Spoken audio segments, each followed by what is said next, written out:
थांबा भक्तांनो, जर हा संदेश तुमच्यापर्यंत पोहोचला असेल तर तो कदाचित तुमच्यासाठीच असेल.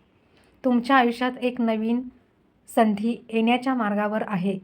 पण यावेळी युनिव्हर्स तुम्हाला एक महत्त्वाचा धडा शिकवत आहे. प्रत्येक गोड बोलणारा माणूस तुमचा हितचिंतक नसतो आणि प्रत्येक सत्य सांगणारा माणूस तुमचा शत्रू नसतो. सध्या काही लोक तुमच्या ऊर्जेला विचलित करण्याचा प्रयत्न करत आहेत. काही जण तुमच्या प्रगतीकडे पाहून अस्वस्थ आहेत. पण लक्षात ठेवा, गरुड कधीच कावळ्याशी स्पर्धा करत नाही. तो फक्त आणखी उंच उडतो. म्हणून वादात अडकू नका.